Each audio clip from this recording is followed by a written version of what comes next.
That's right, the team leaders say what they found is exciting and very convincing. They vanished without a trace. 115 men, women, and children. No bodies, no graves, just a single word carved into a tree. Croatan.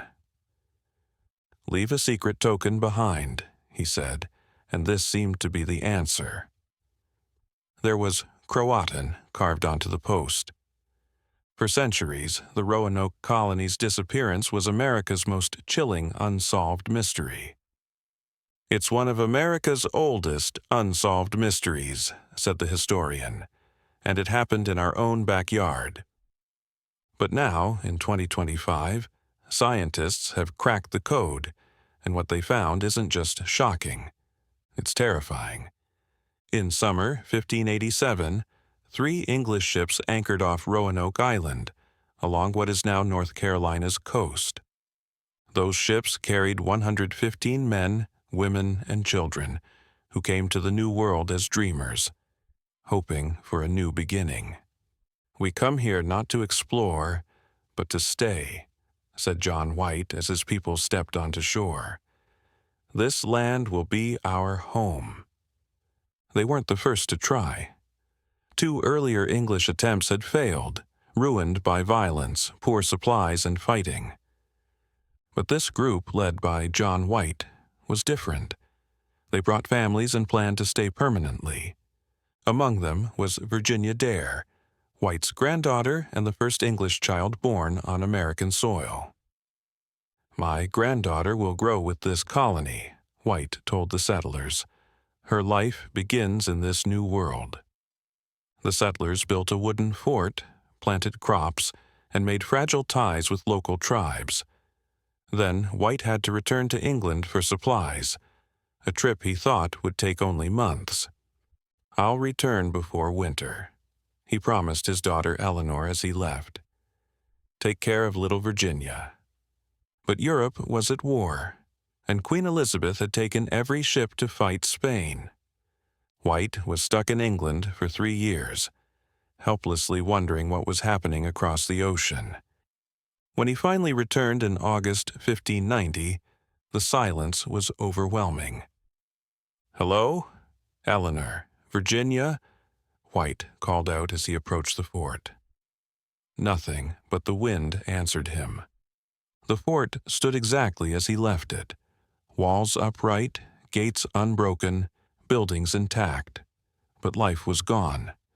No signs of violence, no blood, no scattered belongings, no graves or bones. The only trace was carved into wood, the word Croatan on the fort's entrance post and Crow on a nearby tree. "Croatan," he whispered, touching the carved letters. "They've gone to the island. They must be safe." That word was a nearby island, home to a friendly native tribe. Their agreed code for relocation was to carve their destination. But a violent storm hit as White prepared to sail for Croatan. His ship's anchor broke, supplies ran low, and crew morale collapsed. "We cannot reach Croatan in this tempest," the captain told him. "We must return to England or perish." With a heavy heart, White returned to England, never to return. It wasn't what he saw that terrified him. It was what he didn't see. And with that, an entire colony vanished without a trace. For centuries, Roanoke's fate became a puzzle no historian could solve. Early 1600s reports from Jamestown settlers spoke of strange encounters, tribes with members who spoke broken English and claimed white ancestors. "We saw children with gray eyes," reported one settler. "When I asked about it, the tribe elder turned away, refusing to speak of their ancestors." "How did you learn our tongue?" a missionary asked a native man who spoke broken English. "From my father's mother," came the reply. "She was pale like you." Some had gray eyes, lighter hair, and features uncommon among local tribes. There were rumors of maps showing inland villages with English-style buildings, laid out in straight lines as if designed by Western hands. But nothing was ever proven. Every lead ended nowhere. Over time, darker theories appeared. Some blamed nearby tribes, others blamed internal fighting, starvation, or the Spanish. They angered the Secatan. An elderly Powhatan man told a trader, "The forest remembers their screams." Then came stories of curses, of sacred burial grounds disturbed, of the land itself rejecting the settlers like a body fighting infection. Despite no answers, excavations continued. Archaeologists found pottery pieces, rusted weapons, and beads. "Look at this craftsmanship," one archaeologist said. "This wasn't made by native hands." In 1937, the infamous Dare stones appeared, rocks carved with supposed messages from Eleanor Dare, Virginia's mother. The first stone told of disease and death. The story captivated the nation. More stones followed, too many. Eventually, scholars labeled most as fakes. Hope turned to disappointment. "We wanted answers so badly that we abandoned skepticism," admitted one historian. Yet something about Roanoke's disappearance wouldn't die. It haunted the American imagination. Centuries passed, technologies improved, but the mystery remained unsolved. An entire community vanished, leaving only questions. In 2012, a researcher at the British Museum was studying a 16th century map by John White. Something odd caught their eye, something hidden beneath a paper patch. "Wait a minute," the researcher said. "There's something underneath this patch."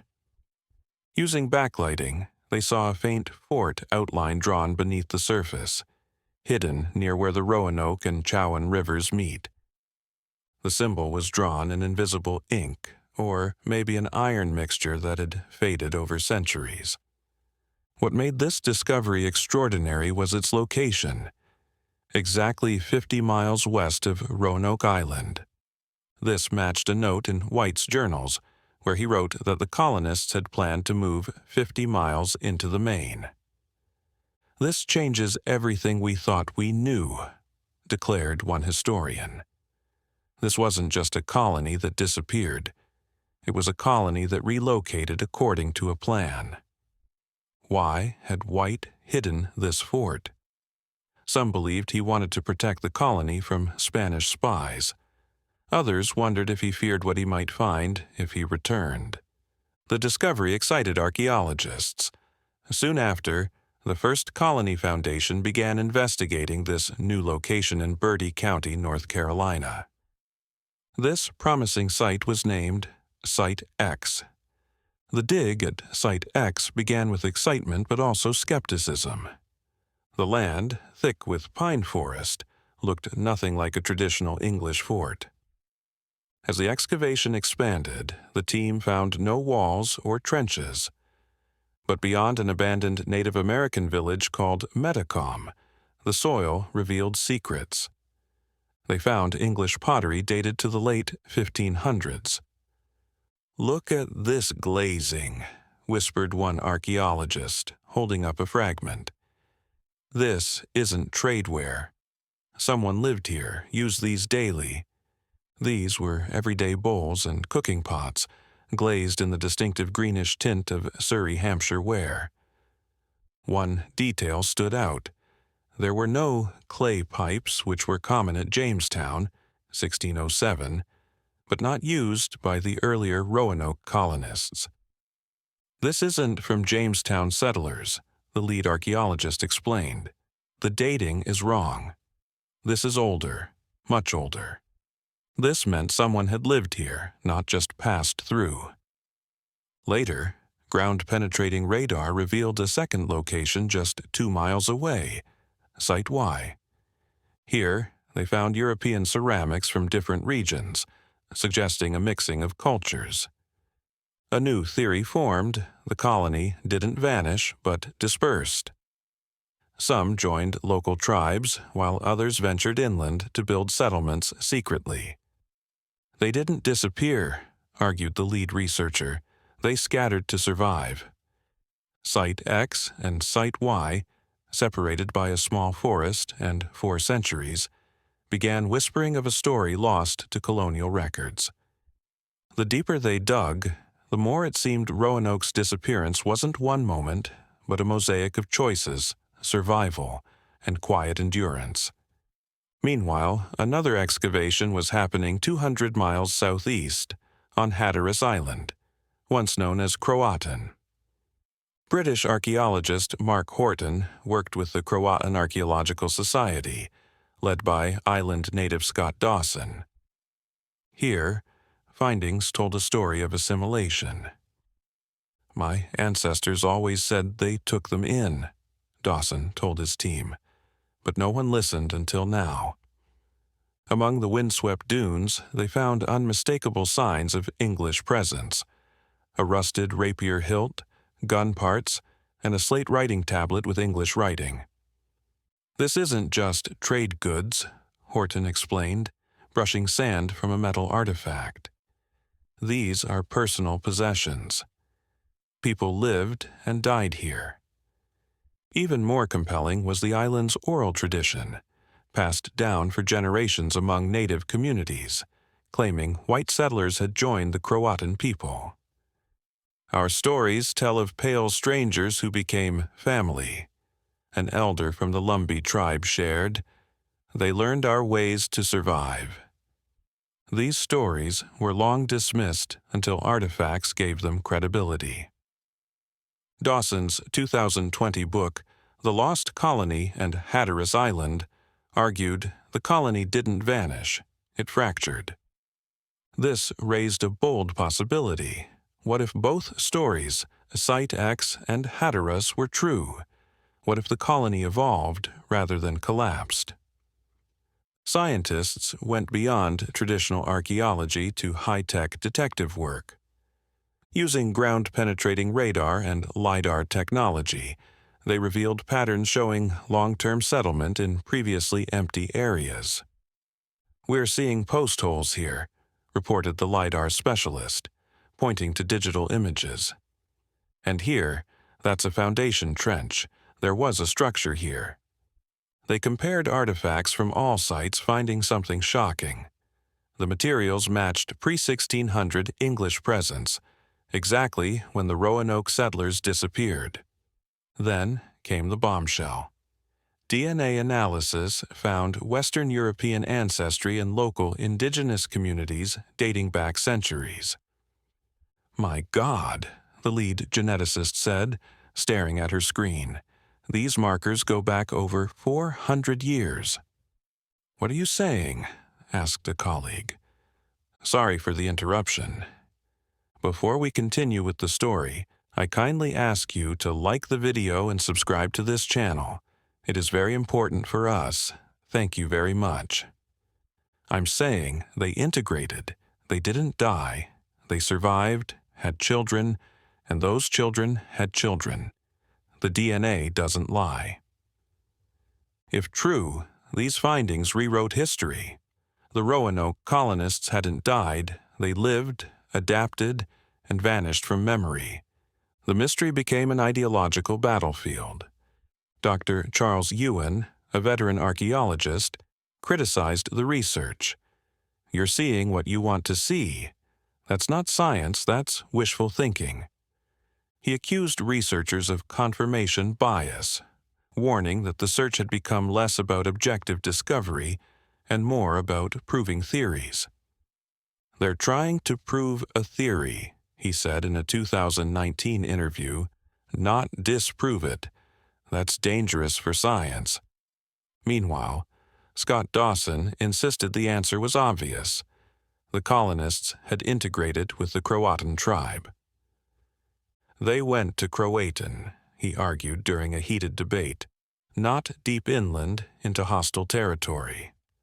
Site X, Dawson argued, was not only too far from Roanoke Island, but was also surrounded by groups the colonists had previously angered.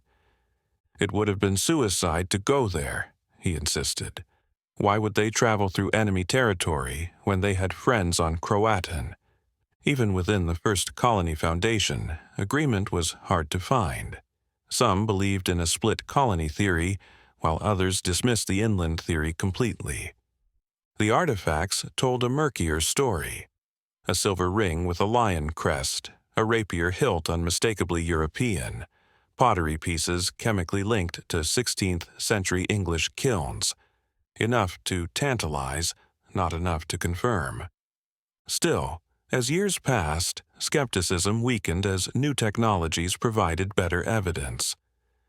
And then, in 2025, the whispers turned into a roar. At a dig site near the Chowan River, just miles from Site X, they found her. "Stop digging!" "Everyone stop!" the lead archaeologist shouted. "We've found remains." The burial was unmistakably Christian. The skeleton lay with head west, feet east, the traditional orientation for Christian burials. There were no grave goods, no elaborate markings, just bones weathered by time but intact. "She was buried with care," observed the forensic anthropologist. "Someone who loved her laid her to rest." But what changed everything was the DNA. Mitochondrial analysis revealed she was of European descent, and she was female. This couldn't be from the all-male 1585 expedition or the later Jamestown settlers. This woman had lived and died there. "When did she die?" asked the project director, voice barely above a whisper. "Carbon dating puts it around 1590 to 1610, came the reply. Right when the colony disappeared," the director finished. The implications hit the team like thunder. "This is terrifying," one archaeologist whispered. "Not just because we found her, but because now we know others were there too." The settlers hadn't vanished all at once. They had moved, adapted, and survived. The evidence points to a split migration. Once united colonists broke apart under pressure. Some went to Hatteras Island, finding sanctuary among the Croatan tribe. Others ventured inland toward Metacom. Their decision wasn't guided by strategy, it was pure survival. "We cannot stay together," their leader might have said in those final desperate days. "Our only hope is to scatter." The colony had been ravaged by drought, disease, and starvation. Add the fear of attack from native tribes or Spanish forces, and perhaps the most deadly threat, internal divisions. "Trust was gone," explained a historian, "and when trust dissolves, so does unity." When trust dissolved, so did the colony. They scattered, some to the sea, some to the trees, and all disappeared. The lost colony is more than a mystery. It's a parable written in vanishing ink. For centuries, we treated it like a historical hiccup, an unsolved curiosity buried in textbooks. But the Roanoke story is something far more personal. It's the American origin story most people never truly heard, not because it lacked importance, but because the voices were quiet, silenced by time, by nature, by indifference. Within this silence lies a story of fear, but also resilience and courage, of people who risked everything and made impossible decisions. This is about survival and its price, about how cultures collided then blurred, how fragile memory is when the only monument is a word carved in the bones of a dying settlement. What makes this terrifying isn't that we didn't know. It's that we almost didn't ask. Centuries passed while the bones of this mystery lay hidden in tree roots and riverbeds. But in 2025, science whispered back, revealing what oral traditions had preserved for generations. They were never lost, a researcher concluded at the final press conference. We just stopped looking in the right places. They weren't lost, not really. We just stopped listening. And what we nearly lost was more than a colony. It was our capacity to remember, to connect dots between vanished footprints and the people who made them. Because if the first Americans to vanish could be erased this easily, who else have we forgotten? That is the true legacy of Roanoke, not the disappearance itself, but the ease with which history can let go. Did you enjoy this story? What other forgotten stories do you think are still waiting to be uncovered? Let us know in the comments below. If you liked the story, subscribe to this channel and leave a like. Sometimes, history doesn't hide the truth. It just waits for us to care enough to find it. Thanks so much for listening. See you in the next video. Have a great day.